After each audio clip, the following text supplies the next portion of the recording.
Hello and welcome in to EBible Fellowship's Sunday afternoon questions and answers time, where you can interact with us with your questions and comments related to the Bible, and we'll try to respond as well as possible by going to the Bible. If you're calling us by phone, dial 209-647-1600 and then enter access code 181610 followed by the pound key, and that'll get you into conference. Then press star 6 and 1. If you're using Skype, simply press the free conference call button, then press your dial pad button and enter access code 181610, then press the pound key. And to get in line to ask a question, press star 6 and 1. If you're using Paltalk, go to EBible Fellowship's room, and once there, you can raise your hand, and when you're called on, you can ask your question. And now, with Sunday afternoon's questions and answers, here's Chris McCann.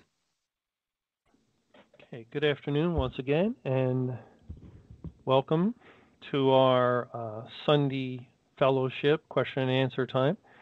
Each person is invited to share what's ever on your mind by raising your hand. And feel free to take the mic, and you can ask a question or make a comment if you like. Everyone is welcome to do that. Welcome. Let's go to the first caller. Welcome to Sunday Question and Answer. Hi, Chris. Can you hear me? Yes, very well. Okay. I thank you for your study today. I thought it was really encouraging. But my question goes to a previous study that you had actually back in April. 1 Peter chapter 1, verse 5. And you were comparing it to Matthew 16, verse 19. And you were talking about the language, about the tense of the language, about having been bound or having been loosed, if I think you remember that. My question goes, I looked into that, trying to figure out those tenses, and I couldn't find anything that helped us show that that's how we should understand these tenses as being past tense. And I wanted to know if you could walk us through an example, so that we could do our own word studies, how we can look at these tenses and see what you see as far as them being past tense. What resources do you use, and how do we get there? Well, you can use the Bible itself. That's why I gave the example in Matthew 16. But maybe you're pointing to the incorrect translation of Matthew 16. I see what you're saying. I don't have handy a verse where I could point to and show you that it's translated that way. It would just be the Greek tense, and so I'll take a look at this, and it's not something I can answer off the top of my head, and try to give an example where it's possibly translated correctly somewhere, and then show. Yeah, I used Blue Letter Bible, and I couldn't find it, and I used the Biblos.com, and the Biblos.com contradicts what we're teaching, because it says it definitely states that it's a present tense, at least if I understand how to interpret Biblos. Well, yeah, I would suggest looking up a Greek grammar for the particular tense that's used here. But I'll try to take a look at that, and if you could you post it on Facebook come back, so we can check? Yeah, post it, or perhaps maybe next Sunday. Yeah, like the resource. Like if you look over here, you'll see how to do that. That would be helpful. Mm-hmm. Yeah. Okay. Thank you very much. Thank you. That's a good question. All right, let's go to the next person. Welcome to our question and answer time. Hello, Chris. How are you? Oh, doing well. Doing well. We can hear you fine. Please go ahead.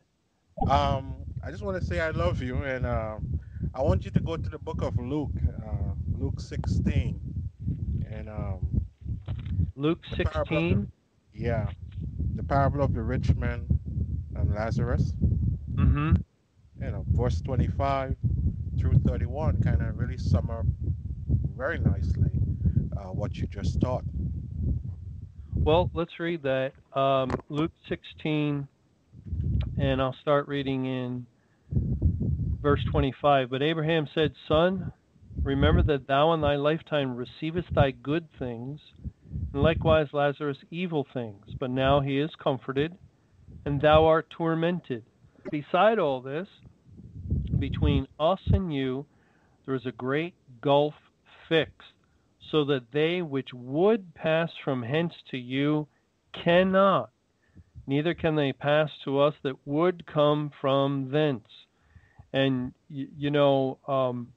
this is, I think, expressing the heart of the child of God. We would desire to.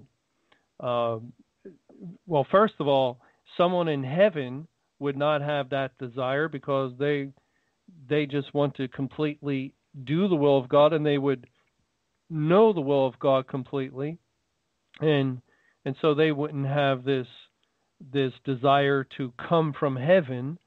But it's really referring to believers on earth, and the gulf is fixed now that will not allow those that are in Abraham's bosoms.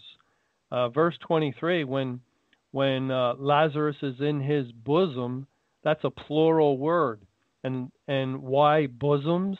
Because it's picturing Lazarus as a figure of the elect, and there's a great many elect, and so God takes them into his bosoms and into the triune God, and they're in safety at this time. But the rich man is typifying those that are under his wrath, and there's no hope for him, and there's no hope for those in the earth due to this great gulf fixed. And I think you're right that it does point to our present time. But thank you for bringing up those verses, and let's go to the next person. Welcome to EBible's question and answer. JPL Pappy asks, according to Psalm 102, verse 16, is it fair to say there is still salvation? Psalm 102:16 says, when Jehovah shall build up Zion, he shall appear in his glory. Well, God has built up Zion. The Zion, a reference to Jerusalem, another way that God refers to Jerusalem, and the building of Jerusalem spiritually points to the building up of the elect. Each individual saved is like a living stone placed in the construction of God's Jerusalem. Well, God has built it up, and he has appeared in his glory.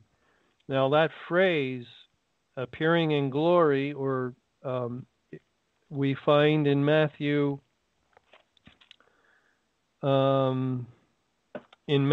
chapter 25, where it says there in verse 31, when the Son of Man shall come in his glory, and all the holy angels or messengers with him, then shall he sit upon the throne of his glory, and then he divides the sheep and the goats. It's Judgment Day, and that's exactly where we're at in time. We're in the day of judgment. God is judging the world in the presence of the holy angels. It says in Revelation 14, verses 10 and 11, and you see, God is judging the world right now, and the believers are still in the world, so it's taken place in the presence or along with us. And so that verse is not teaching ongoing salvation, because what it's looking towards has been fulfilled already. God has completed the construction of his spiritual temple. And that's why if you look in the Old Testament, when Solomon completed his temple, what happened? Well, the ark went in, and and the temple was covered with a smoke or a cloud, and no man could enter in. The priest had to come out of the temple. And that's the picture in Revelation 15, when the priests come out of the temple carrying the 7 last plagues, the 7 vials of the 7 last plagues. And it says, no man is able to enter into the temple until the plagues are poured out. And that is language indicating that God has completed his spiritual temple. He saved all the elect. Now he will judge the world through the pouring out of these vials, the final judgment, and no man is able to enter in. That is, if you can't enter into the temple, there's no salvation during this period of time. But thank you for that verse, and let's go to the next person. Welcome to our Sunday afternoon question and answer. Hi, Chris. Hi, Brother yes, Chris. hello. Hi, may the Lord bless all his elect right at this moment. And could you please look at John chapter 9, verse 5, how to understand this verse? Mm-hmm. John 9, verse 5. 4 and 5. I know, I'll read both. Okay. I must work the works of him that sent me while it is day. The night cometh when no man can work. As long as I am in the world, I am the light of the world. And do you have a question about that? How to understand the verse 5? How to understand it? Verse 5, yes. Well, we understand it just as it says that Christ is in the world in his people. You know, we have a great multitude of people that became saved, and the Lord Jesus indwells each one of them. So he's in the world in the believers, but it doesn't mean that he's in the world saving people. It doesn't mean that at all. And the previous verse, this is why I read it, helps us to know what's going on. It says in verse 4, I must work the works of him that sent me while it is day. The night cometh when no man can work. Jesus said, are there not 12 hours in the day? And he says that over in John 11. You can read it in verse 9. Jesus answered, are there not 12 hours in the day? If any man walk in the day, he stumbleth not, because he seeth the light of this world. But if a man walk in the night, he stumbleth, because there is no light in him. So there, God is giving us an important fact that there are 12 hours in the day. Now, consider the parable of the man in his vineyard who hired laborers, and he sent them out early in the 3rd hour, the 6th hour, the 9th hour, and then it says in the 11th hour that he went to hire laborers, and there were men standing idle, and he hired them at the 11th hour, and then in that parable it tells us they only worked 1 hour. So that is in keeping with the statement, are there not 12 hours in the day? The work day is 12 hours long. And then comes night, and no man works once the night comes. Well, that 11th to 12th hour is the period of the Great Tribulation. In 1 hour is thy judgment come, we read in Revelation. And that is the last hour of work. The 11th to 12th hour, that God specifically emphasizes that as a period in which these laborers could go into the vineyard, but they could only work 1 hour. And then comes the end of the 12-hour day, then comes evening or night, and no man can work.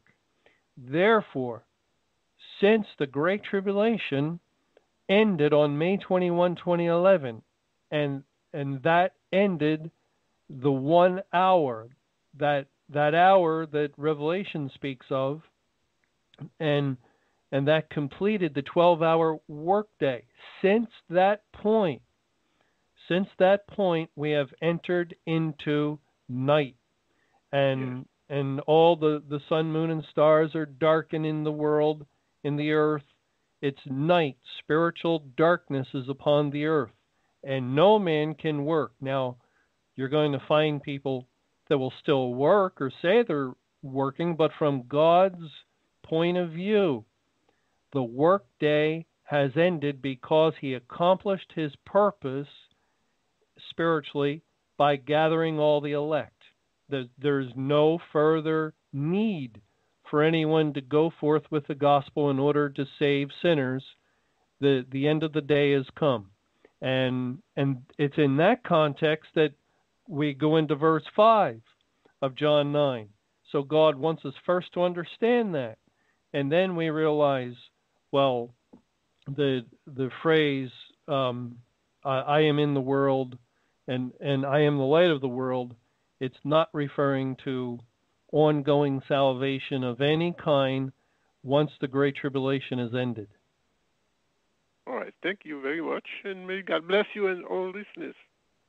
Oh, thank you for that good question and those verses. And let's go to the next person. Welcome to our question and answer. Since May 21st, all of us believers have been naturally waiting for Christ's return, and we've determined that we have to still wait what the Bible calls a little season. I was just wondering, Chris, in your opinion, because of all your studies and so forth, do you think this little season could possibly be as long as 5 to 10 years or maybe 20 years, or is this just something that we don't know? First, I think God does tell us a little while in 1 Peter 1, but we need to be careful with the phrase little season, because that identifies with the Great Tribulation. Satan was loosed, it says in Revelation 20, for a little season. And that is exclusively the 23-year Great Tribulation. So the little season is over. We're not in that little season any longer. We're in Judgment Day. The little season led us right up to Judgment Day, but now we've entered into Judgment Day. And how long will Judgment Day be for the world? Well, we're finding many similarities between God's judgment on the church, it began there, and his judgment now on the world, as far as the language, as far as the nature of the judgment. And there is a possibility the duration of the judgment might be similar and last for years. Now, if we look at the flood, which took place in 4990 BC, and look at the first coming of Christ, we find some similar time arrangements. Like, for instance, the flood to the cross in 33 AD was 5,023 calendar years, and from Christ's birth in 7 BC to the cross was 39 or 38 years and some months, something like that. And from 13 BC, which would have been the 11,000th year of history, to 7 BC. So we have these three dates, 13 BC, 7 BC, and 33 AD. And the flood stands in relationship to those dates very similarly to the way it stands to our dates of 1988, 1994, and 2033 AD. And, you know, I'm not going to get into it, but if you just jot down the length of years from the flood to the dates when Christ was born and went to the cross, to the length of time from the flood to 1994, the beginning of the latter rain, and then to 33 AD, I think you'll find a match. So that I'm not saying that's when it will be, but we should be prepared for a longer period of time. I think God would, since He's done this in the past, would give us more information when He decides that it's the proper time for it.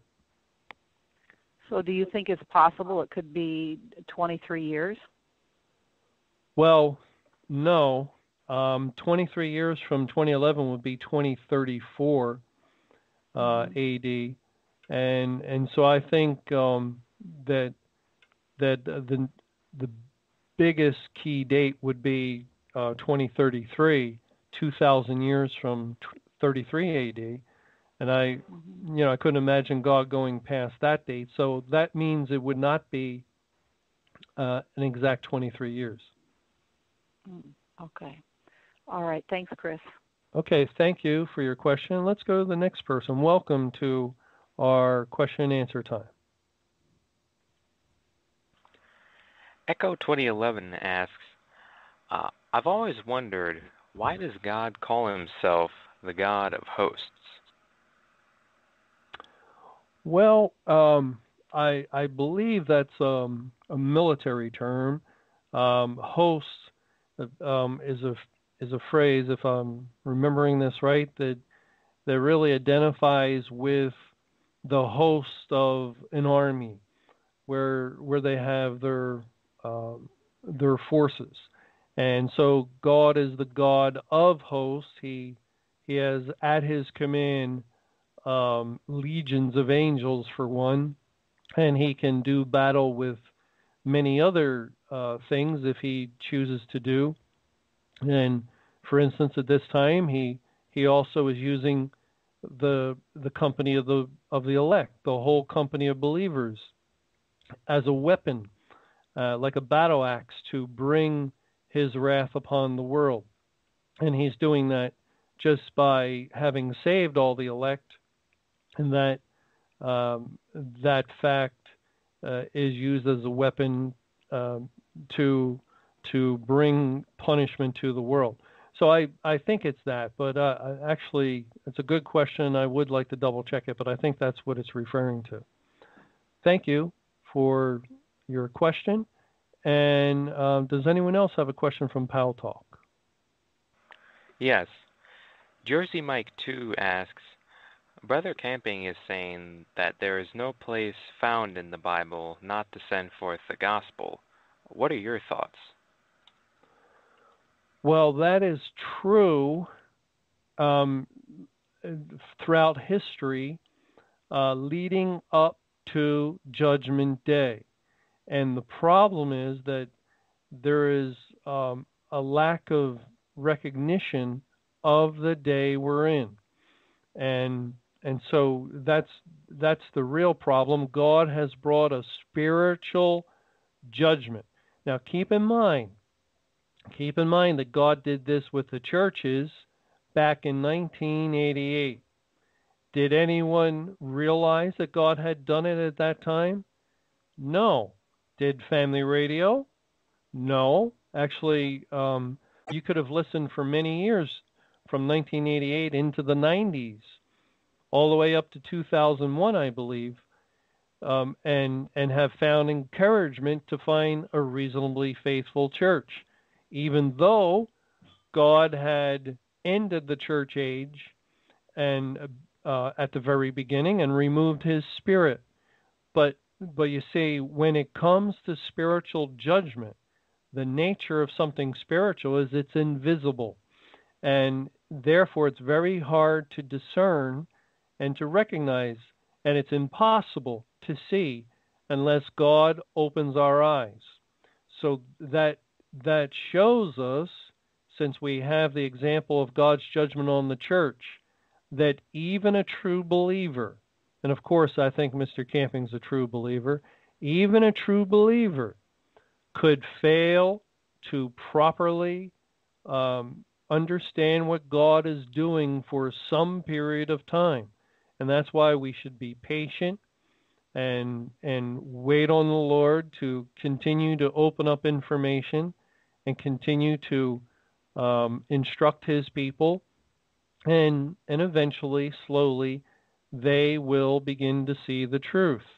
And we also should develop, and EBible hopes to be able to do this at some point.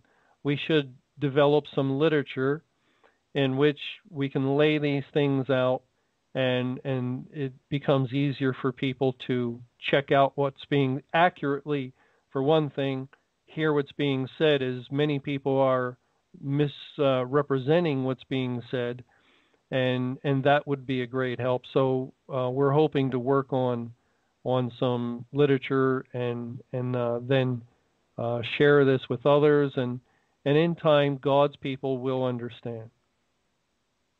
But thank you for that question. Let's go to next person on the phone lines. Welcome to our question and answer. Yeah, hi, Chris. Don't you also think that the judgment on Adam and Eve was also a spiritual judgment, because in the day that they sinned, they did not physically die? Yes, that was a spiritual judgment.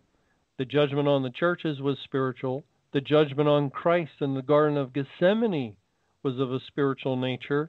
You didn't see a thunderbolt come down from heaven as he was drinking of the cup. When we put it all together, there's quite a lot of evidence that points to God bringing spiritual judgment. We just read a verse in the Bible study, 2 Peter 2:4. It's a very significant verse. God cast the angels down to hell that sinned, and yet he didn't do it literally. It was completely spiritual in not providing any possibility of salvation for them. So we find all this information, and we just have to, for a time held on to a doctrine like a place called hell, and we held on to a doctrine of Christ paying for sins at the cross, and these kinds of things. And I think people are holding on to, well, Judgment Day must be a physical destruction of the world. It must be, and it will be. We're not saying it won't at the very end of this period of time, but to just dismiss and ignore the evidence that the Bible presents of spiritual judgments in many places, and these are major judgments of God upon sin. Well, that's not being very careful with the Bible. But thank you. One last thing. I won't ask you for the answer right now, but when you get to verse 13, looking at that word gleanings, and also compare it to Matthew 13, where it talks about the end of the world is a harvest. So are you talking about Isaiah 24:13? Yeah. I'm sorry. Yeah, Isaiah 24:13. When you get there, that word gleanings, and how the gleanings are brought in during the harvest. And Matthew 13:38-40 talks about the end of the world being a harvest. So, I'm not going to ask you to dig into it too deep now, but when you get to verse 13, I'm hoping that we can discuss that a little further. Okay. All right. Well, thank you. Thank you for mentioning that. And let's go to the next person on the phones. Welcome to our Sunday afternoon time of question and answer. Could we look at Romans chapter 1, verse 24 through 28, and compare it to 2 Timothy 3, 1 through 7? You're a little low. I heard look at Romans 1, 24 through 28. Through 28. And we're going to look at 2 Timothy 3, 1 through 7, please. 2 Timothy 3, 1 through 7. All right. Romans 1:24 says, "Wherefore God also gave them up to uncleanness through the lusts of their own hearts to dishonor their own bodies between themselves, who changed the truth of God into a lie, and worshipped and served the creature more than the Creator, who is blessed forever. Amen." For this cause God gave them up unto vile affections, for even their women did change the natural use into that which is against nature. And likewise also the men, leaving the natural use of the woman, burned in their lusts one toward another, men with men, working that which is unseemly, and receiving in themselves that recompense of their error which was meet. And even as they did not like to retain God in their knowledge, God gave them over to a reprobate mind to do those things which are not convenient. You want to compare that with 2 Timothy 3 Yes. and verses 1 through 7. This know also that in the last days perilous times shall come. For men shall be lovers of their own selves, covetous, boasters, proud, blasphemers, disobedient to parents, unthankful, unholy, without natural affection, truce breakers, false accusers, incontinent, fierce, despisers of those that are good, traitors, heady, high-minded, lovers of pleasures more than lovers of God, having a form of godliness, but denying the power thereof. From such turn away. For of this sort are they which creep into houses and lead captive silly women, laden with sins, led away with divers lusts, ever learning, and never able to come to the knowledge of the truth. Yes, we have been taught that we can't determine our future based on what we see. And the question that was asked about 2 questions ago was saying, well, the duration of time, what do you think we have, how much time do we have left? Well, we don't know exactly. But God written this word here over 2,500 years ago, basically, and we're seeing all this coming to pass now, and we know that God destroyed Sodom and Gomorrah for the very same fact of same-sex marriage. Well, we don't know about same-sex marriage, we know about sexuality. So we're seeing all this happening right now, disobedience to parents, all this marriage with same-sex stuff, all this same-sex rights, and what are you saying? How would we take that from what God has already warned us to be prepared for? Because when we read this, we shouldn't be like, wow, because God already warned us. So what do you think God is telling us about what we see now? Well, I think you're right that God, who knows the end from the beginning, wrote down. This was in the first century A.D. Here in Romans and in Timothy, and he wrote down very accurately what would be in evidence in the last days, right up until Judgment Day, and now in Judgment Day, we're seeing these things, and we're so accustomed to these things that we read this and we're not shocked. We just say, yeah, I see this is happening, and the other thing, and yet, if this were 100 years ago or 150 years ago, and we were reading this, we would think, my, what evil, what awful things are happening. God is talking about because the earth, even though, or the world, even though always sinful, there was a hand of restraint of God upon sin for much of the world. It would always break out into evil things and wars and things like that, and there would be homosexuality here and there in the closet. That is, people keeping it very secretive. But now to see the things we're seeing, and to the degree we're seeing them, that this is unprecedented. It has never been in the history of the world. And so we can know absolutely, yes, we are at the end of the world. But we don't know at this point exactly how long this will take for God to finally bring this spiritual judgment and then conclude it with an actual literal destruction of the world. But thank you for those passages, and I would like to thank everyone for sharing your questions and your comments. We have come to the end of our time tonight. I'm going to say goodbye. Now at this time, Michael will come back on, and we'll have some more scripture reading, and he'll tell us what's going to happen next. And thank you for joining us here on EBible Fellowship Sunday afternoon questions and answers time. You can hear this broadcast each and every Sunday around 1 o'clock Eastern. And don't forget, you can also join us for yet another live questions and answers time Friday evenings at about 9:30 p.m. Eastern. Until then, have a pleasant Sunday afternoon, and may the Lord's perfect will be done.